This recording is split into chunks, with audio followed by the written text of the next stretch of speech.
And welcome back to my film and TV channel. A sunny Altrincham, not exactly warm, but the sun's out. That's all we can ask, isn't it? We can't ask for much more than that.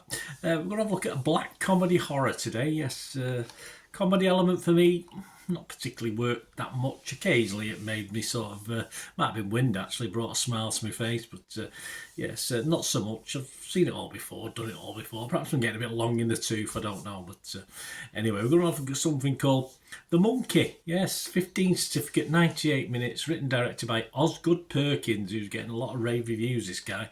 And of course it's based on Stephen King's 1980 short story. I think I've read it. I think the story was certainly better than this adaptation of it anyway, although it started off pretty well, this, but it didn't have the legs, unfortunately, and I think the guy involved in this also did that long legs, which wasn't a favourite of mine either, so perhaps there's a sort of something to be noted there. This stars Theo James, Tatiana Maslany, Christian Combry, Colin O'Brien, Rowan Campbell, Sarah Levy, Adam Scott and Elijah Wood. Yes, I think I missed him. Oh, he didn't look like Elijah Wood, I'm not too sure. Yeah, I think, yeah, it was at the start, wasn't he? Yeah, okay. It follows twin brothers whose lives are turned upside down by a cursed toy monkey that causes random, horrific deaths around them. Yes, no real logic behind this. It doesn't have to be. It's a horror film. It doesn't have to be logical, does it, or make sense? I don't mind a little bit of a backstory, but we do get a little bit of a backstory, but not too much. This was released in the United States on February 21st, 2025. I'm doing this recording on March the 24th, so about a month later. So it took a while for me to get hold of this one. Check your territories for availability on this one as well, The Monkey, if you like it. This starts pretty well. I did enjoy it, actually. I thought it was a good setup. But sadly, by the halfway mark, it got a bit samey for me. Not in an interesting way.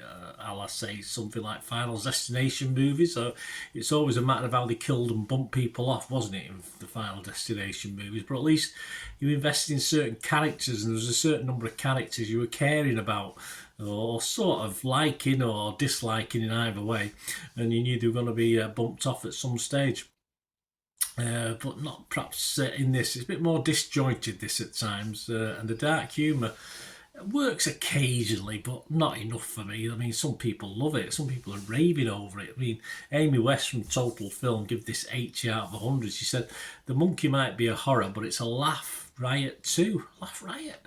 As Osgood Perkins offers up a plethora of inventively gruesome kills and some surprisingly profound ideas surrounding life and death. Well, you've seen the Omen films and Final Destinations. There's nothing that clever in this. I mean, as far as a laugh riot, perhaps I've got a different sense of humour to Amy on this one. But she's not alone in the humour side. Laura Babiak from The Observer scored it a little bit less, 63 out of 100. She said, "Perkins' take on the short story The Monkey certainly shows that he's a filmmaker with a unique eye for horror and comedy, though his attempts at grounding the story are less assured." Yeah, I'm not sure what classifies as unique these days. I've seen most of what I saw in this before. Nothing unique about it. But as I say, perhaps I've been around the block a bit too often. There's not a lot clever or funny as this moves along either. As I say, I enjoyed the first 40-45 minutes, and after that, a bit of a downhill sort of slope after that. Jamie Graham from Empire magazine, I have a lot of time for Empire magazine. 60 out of 100 said, "Don't expect the true terror of Perkins' long legs." No. Yeah, okay, not my favourite film. Or King's Source Story. Do expect plentiful gags. What? To make you, well, gag. And the best scenes here are gory glory. Yeah, I like some gory glory, hallelujah, myself. But yeah, that's fine. Some of the gore's okay. But as I said, all right, I surrender. I must have missed the gags. Some people are saying it was quite funny. Benjamin Lee from The Guardian scored it 40. He said, "The deaths here are neither funny nor scary." Well, Benjamin, I'm with you, mate. Or even gross enough to linger. One or two. Were all rendered unshockable far too soon. Yeah, and it actually gets even worse. I think it's probably the last third of the film. I mean, the killing actually stops for a little while for a few scenes, and it's even less exciting. It's not so, it usually stops to give you a little bit of background, a little bit of something to sort of understand. But yeah, this film really has little else to offer apart from the killing. So when it does stop for 20 minutes or so, you think, what the hell, you just think, come on, get on with it. Roger Moore from Movie Nation scored it 38. He said, the monkey has no pace. It hasn't. No rising sense of urgency. It didn't. Or suspense. Definitely not. No real path it's following, and little or nothing that amounts to a message. Yeah, I don't know what the message is supposed to be. Yeah, just don't buy toy monkeys that you wind up. There are some good King adaptations, of course there are some poor ones, and yes, there's some average ones as well, and this falls for me between the latter two, between poor and average. But the short story, as I say, from memory, I think was a little bit more interesting than this adaptation.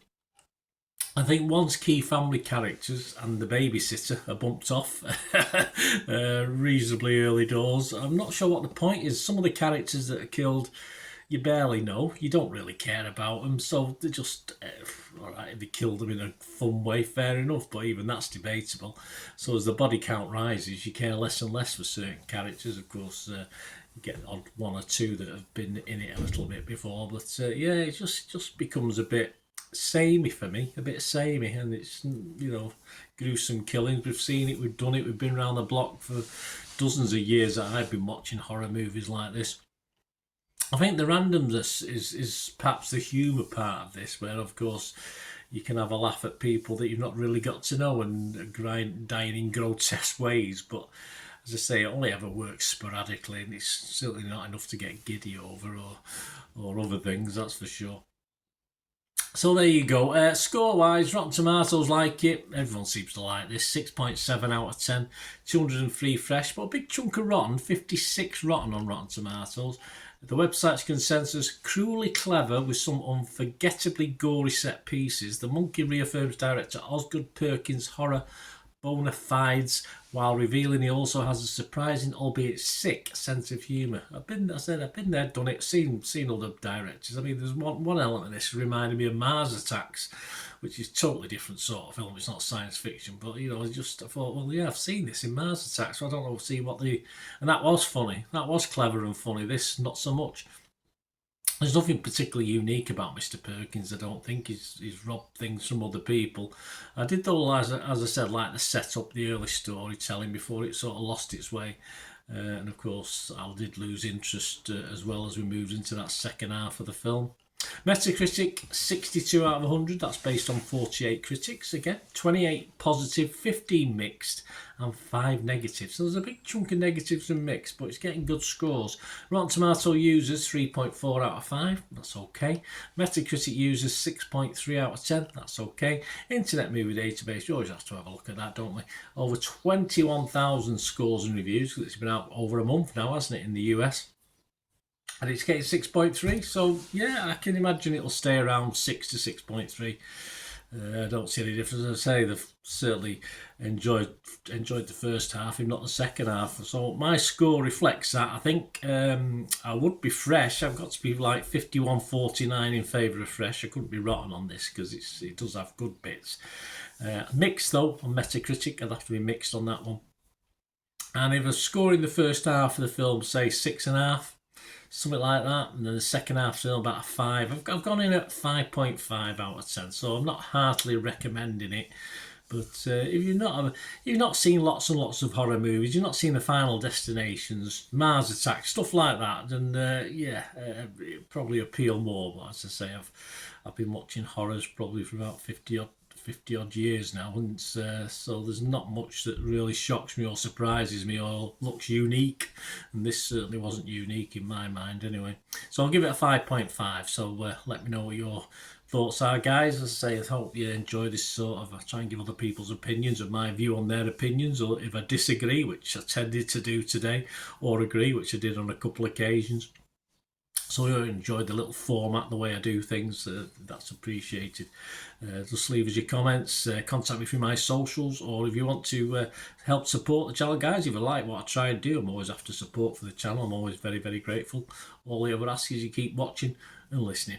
Please to help me out, guys. If you watch the ads, if the ads on this YouTube ads, that helps in a very little way, but it all helps. It all, you know, watch the pennies and pounds look after themselves, they say, don't they? Or the pennies or the 10p's look after themselves. But if you watch the ads or follow the links on the ads as well, that's always a nice way to support the channel. If you sort of hang on for it, I've done that. I watched other people's and followed the ads, just something I fancied, which does happen from time to time.